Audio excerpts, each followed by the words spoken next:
Hello and welcome to Primary Sources, a spin-off podcast from the Doctor Who show, where we take what fans were saying about Doctor Who in the 80s and the 90s, generally in letters to Doctor Who magazine, and we riff on it. The conversation might stick closely to what's said in the letters, or it might go somewhere else entirely.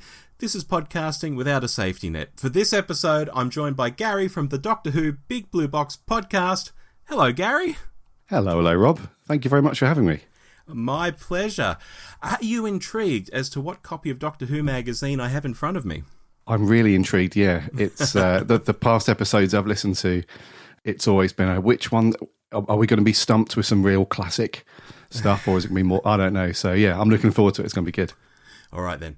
This is Doctor Who magazine number 137 from June of 1988. I was 8 years old. Interesting. Well, let's see what the people were saying. This first letter is called Bring Back the Suspense. In reference to the article What Price Fame, issue 134, we would like to make the comment that the writer is seriously unaware of general opinion. We have been watching since the mid-1960s, and although we accept the nostalgia trap tag aimed against critics of current Doctor Who, we feel that the, quote, troublemakers have just outgrown the show is untrue, because the show is definitely a shadow of its former self. We feel the fan attacks are justified, and John Nathan Turner is at least synonymous with this decline. We particularly feel strongly that the scripts have suffered since 1978, i.e. horror from Fang Rock. Humour should not predominate in any era, current or not, and that the program would benefit if the accent on suspense was again pursued. And that's from A.S. Dearman and D.R. Berthelot from Essex.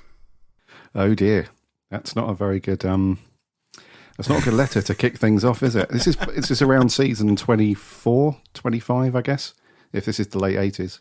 Yeah, this is 88, so season 25 is out that year, yeah. Yeah, okay, so, wow. So I think John Nathan Turner had a fair amount of critics, is fair to say. And because he definitely changed the direction gradually as he progressed, as a producer himself, and especially going into those McCoy years, you can see why him and Cartman and stuff, they, tried to change things up a bit. But I imagine there was a fair few letters like that were a little bit cutting. That does sound a bit cutting. It does, and it seems to be in response to this article where I think they've made this quote that troublemakers have just outgrown the show, and these people are particularly annoyed at it. Although I've got to take issue, if I can jump in, that they think things went downhill with Horror of Fang Rock. I think Horror of Fang Rock is a stone cold classic. Oh, it's an amazing episode. Yeah, we reviewed that quite highly, I believe. A couple of years ago, we reviewed that one, and it's an absolute classic. It's got that really cool horror, almost old Hammer horror vibe to it, and it's very suspenseful and atmospheric. It's a great episode, that one. So they're clearly not fans, though. Not happy. But strange, though, isn't it? Because when I think of fans, like old-time fans, I think, they would love a story like that. And here are people saying, no, fandom is a weird thing. A weird thing. Fandom is a weird thing. That's got to be on a poster somewhere. That's got to be something that the fandom is. It comes in waves as well. It comes like it ebbs and flows. It's like sometimes you have a little nugget that just sets fandom off on a real positive uptick, like Russell coming back. Mm-hmm. But then before that, you have these things like this, and fandom's a weird thing. That has got to get onto a T-shirt, I think. Definitely. Yeah. No, I just thought we'd kick off with that one because that was it's interesting when you read a magazine from the mid or late 80s. People talk about, we were watching back in the mid-60s, because it was only 20 years previous. It wasn't that long ago. Yeah, true. Certainly not, no. Yeah. No, whereas these days, we're talking 50-odd years ago, so these people are much older now, whereas here they were in the prime, they were probably my age, when they wrote this. Anyway. Probably still seething, writing letters, yeah. Exactly. Shall we move on? Let's do it. All right. This one is called Not a Classic, ? Whilst everyone is entitled to their own opinions, I am sick of the permanent nostalgia of fans who are growing out of Doctor Who, with their incessant cheap jibes at the current season. I wouldn't mind it if these people had a point, but it is very rare that they do.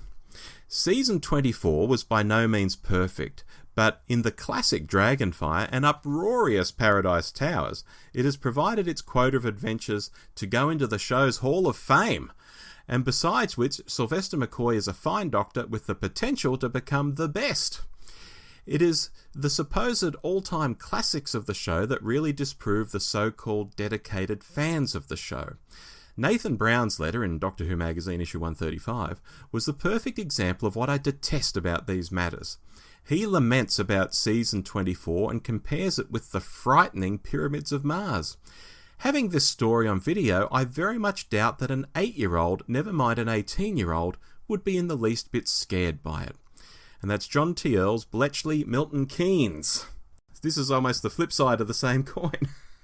Yeah, I was going to say, this guy's going to bat a little bit for McCoy and almost trashing some of the older ones that a lot of people do consider classics, like Pyramids and stuff. So I think he's kind of wrapped up in the whole, I love season 24 and what's going on with Who right now. Yeah, this is a Jodie as my doctor, I think, for 1988.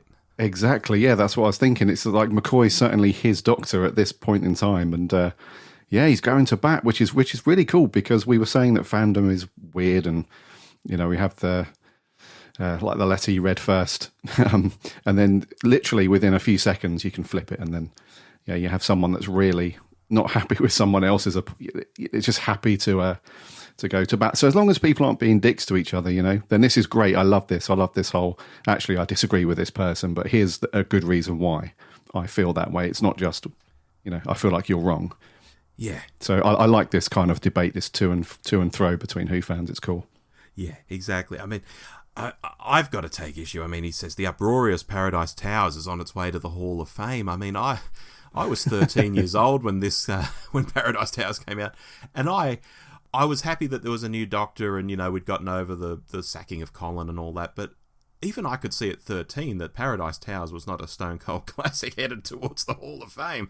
So this seems a little bit overplayed in this letter. A little bit, yeah. I think it's very difficult to see something that's just been out recently and label that as an instant classic. I think sometimes, even if you're wrapped up in an episode and you absolutely love it and you think, that's going to stand the test of time, I think sometimes time and, a little bit of changing of who you are and how you view things and stuff, I think that determines classics as well, which is why a lot of other franchises, their work gets either loved or trashed when it first comes out, but then decades later it's like, actually that was pretty cool, like the Star Wars prequels and all that stuff. So I think Who's in it runs a similar track to that, where sometimes you have to let the dust settle a little bit, and then when you go back and look at stuff, it's like, actually, that, even though it was kind of okay at the time, that's actually an absolute belter now. So it's difficult, I think, to when this guy was wrapped up in McCoy at the time. I mean, fair play though. If he loved McCoy and loved the stuff, then that's cool. But I think when you label something a classic, it's difficult. So yeah, Paradise Towers being a classic, that's kind of age like milk, hasn't it? That statement. Paradise Towers. Just a little bit. I mean, it makes me think, I often say of the current era, Jodie hasn't had a classic story, and I wish she would have, and I hope that coming up she has one. When I look at a letter like this, I think, well, will I look back at Jodie in 10 years' time and think, oh, well, actually Demons of the Punjab was probably good enough to be a classic, or something like that? Yeah, perhaps, yeah. I mean, I think when we're, I don't know, old and grey. 10, 15... Oh, I didn't want to say old and grey. When we're better, when we're older and better, and we look back, 10, 15 years have gone by, we might be like, actually, that was, Demons of the Punjab was a really, really good story. We were just all wrapped up in the fandom stuff that was going on at the time. It kind of blinds what you actually think about the actual episode. And there's probably a couple like that from Jodie's era, to be fair. I agree with you. I don't think I can't think of an episode right now that I will label as a classic. I'm just not. I just can't do that at the minute. But you never know. 20 years time, who knows? Yeah, exactly. I mean, the flip side of the coin, though, is we've all recently watched season 24 when it came out on Blu-ray. Well, rewatched, I should say. And I look at things that at the time, like I thought Dragonfire was by far and away the best of that season when I watched it as a kid. And now I look at it and I think, oh gosh, this is very brightly lit. This is a bit hammy. This is actually not as good as I thought it was when I was a kid. So there is a flip side to that coin as well. Absolutely. Yeah. I mean, there's been multiple times where my co-host Adam and I are reviewing a certain story, especially from the classic years. And sometimes it's almost a given that you're going to give it a high score because everybody views a certain story as a classic. Yeah. So people think, oh, they're bound to give that a high score. And there's been a couple of times where I'm like, no, I'm just not feeling it. I'm not, for some reason, I've watched it many times and I've enjoyed it, but I've just not got to that point where I'm like, yeah, this is a 10 out of 10 episode or anything like that. So you're absolutely right. There is a flip side to that where, yeah, classics are not always, I don't know, in your own internal opinion, a classic that you don't agree with fandom. Exactly. Shall we move on to our third letter? Let's do that. Number 3. Alrighty. This one's called Uniquely British. Ron Plath expressed the sentiments of many US fans who are attracted to Doctor Who as a welcome change from American network TV. Many recent trends in the program have been blamed on a desire to gear Doctor Who towards the American market. That reasoning ignores the fact that the program's uniqueness and Britishness was responsible for it gathering such a large US following in the first place. I'd also like to get on my soapbox for a moment. It's all very well for Michael Grade to hail Sylvester McCoy as the man who has saved Doctor Who from the brink of cancellation, and for Peter Grimwade to say that he hated the Colin Baker series. The blame should not be laid at Mr. Baker's door. The man is an actor who was given a brief as to how to play the character and was stuck with some truly dreadful scripts. Seasons 22 and 23 weren't dreadful because of Colin Baker, but because of the production team, the script editor and the producer. Mr. Grimwade made some interesting points from the unique viewpoint as a writer and director, but I think the current production team and BBC hierarchy should pay attention to his comments. That's from Betsy Roberts in Macon, Georgia, in the US of A. Okay, there's a few bits to pick out on that one. Yeah, take your pick on those. Yeah, so she's saying that, well, she's obviously a fan of Colin Baker, and saying it's probably not his fault that Doctor Who went on to have that kind of, is it going to be cancelled, is it not? And she doesn't really agree with McCoy being the saviour, because we know that, you know, with a bit of hindsight, that absolutely wasn't the case. Yeah. So she's obviously feeling some strong vibes there for Colin. I imagine that this is another one of those kind of modern, we can apply this to modern Jodie era, where there's a big portion of fandom that feel like she's a great actress, but she just hasn't had anything that well written for her to excel in as this character. And possibly, to compare to Colin, if I can jump in, the costume. I think Jodie's costume is one of the most costumey of modern Doctor Who. And I don't think it's really suited her at all. I thought maybe they would have changed it up here and there, but she's just been stuck in that coat, different coloured T-shirt, and that's it. Yeah, absolutely. Yeah. And yeah, you're right. There is that kind of, with the previous Doctors, they look just like, well, Matt always looked like just a guy in a very smart suit that had like a little bit of quirk to it, like the turned up trouser bottoms and, you know, the bow tie and stuff. And then Tennant was, again, just a smart looking suit, but, you know, the whole Converse trainers and stuff. Yeah. So you're right. Jodie's got more of a Colin Baker-esque sort of pantomime costume thing going on.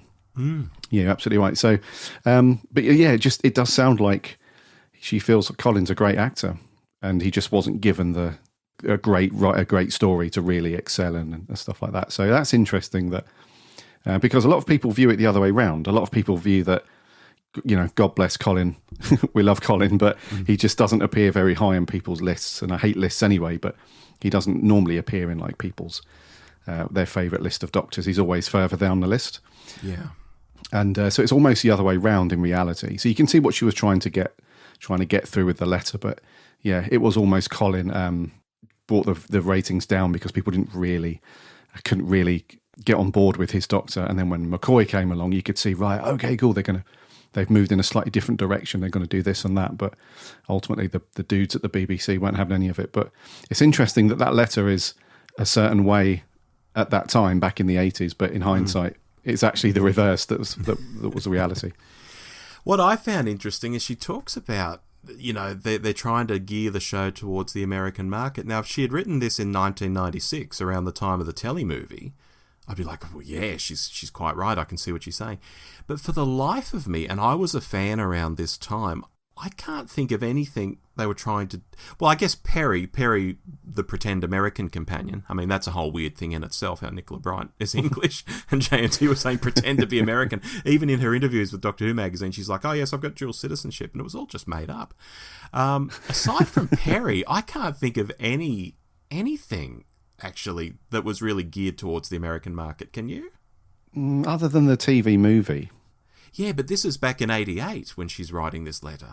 Yeah, well, that's what I mean. Until we got to that point where they did try to do that, rightly or wrongly, there wasn't anything that I could...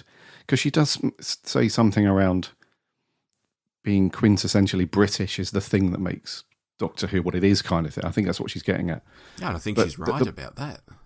Yeah, but there wasn't anything that you thought, oh, that's going down a road that's more sort of US, trying to either appeal to the US market or just trying to be from a production point of view. It feels like a US TV show. I can't think of anything like that, certainly up to season 24. Like, this is coming to the end of the classic era, and I can't put my finger on anything that's like, actually, yeah, that feels like a US show. I wonder what she means by what they're trying to do to appeal to that market. I wonder what she means by that. Yeah, I have no idea, because, I mean, this is the June issue. It would have came out in the month previous. So she's nowhere near seeing season 25, even if she was seeing, like, bootleg videos of it. That wasn't out until later in the year, I don't think. Yeah. Unless there was something that happened in the US that maybe there was whoever broadcast the show in the US, maybe they amped up their advertising, or she saw, like, a bit more merch, maybe something like that. Maybe something like that. I mean, they had those weird little bus tours as well that JNT used to organise. Although maybe that was a year or two earlier than this. But, I'd see pictures of Janet Fielding would be on them with Colin, and Janet had grown her hair out, as I recall. And as a fan, I was like, oh, that can't be Tegan. She hasn't got the right hair. That's how weird I was as a fan. Yeah, you're absolutely right. I think, there was things like that going on, but again, that wasn't. I can't see that was aimed at anything outside of the UK market, and not even intentionally. So it was just what they did. It was just that thing. I don't think anybody had in the back of their mind at this point, anyway. Yeah, we're going to start doing some things to appeal to any other markets. Maybe I think that was a couple of years off, though. I think when Doctor Who was winding up, and some other people across the pond, probably in Canada, actually, when they started to have talks with people about, which ultimately led to the TV movie. Mm-hmm. Up to that point, I don't think anybody had sort of, an ulterior motive to appeal to other markets. Yeah. So she must have seen something, though. She must have read something or seen something that made her feel that way. It's an interesting letter, that one. There was another point in her letter as well later on, where it feels like, as a US fan, potentially she's wanting more, though. It feels like the vibe of the letter is that, this whole appealing to the US market. It feels like she's up for that, though. She'd happily have a bit more Doctor Who over in the US. This is interesting. Exactly. Well, look, I want to make an appeal to our listeners now. If you're in the US and you're around at this time, can you let us know what was her name? Betsy. Was it Betsy? I've got to open the magazine again. Yeah, Betsy Roberts. Let us know what Betsy Roberts might have been on about, because that's got us both intrigued now. Yeah, she must have seen something. Or maybe she's just chatting with friends. She's had a few beers one night and they've spoken about Doctor Who in the US, and they've all had a little debate, and she's gone home and wrote the letter, and now she regrets it because it's a drunken thought process. Who knows? Well, I tell you, those things happen. I recall after a convention in Sydney back in the late 80s, a group of people went to Pizza Hut and wrote an inebriated little letter to Sylvester McCoy on a grease-stained Pizza Hut napkin, and actually got a response about a month later from Sylv, which ended with, I think, I hope you enjoyed your pizza or something. There's a story I've never told on the podcast before. Oh, that's amazing. That is amazing. Anyway, on that note, Garry, it's been a delight to have you on Primary Sources. I wanted to have you on for so many episodes now, and we finally got to do it. Finally, yeah. It's been 2 ships passing. But thank you very much for having me. It's been a blast to go back to the 80s and see what fans thought of the show at that point. Yeah, thank you very much. Oh, anytime.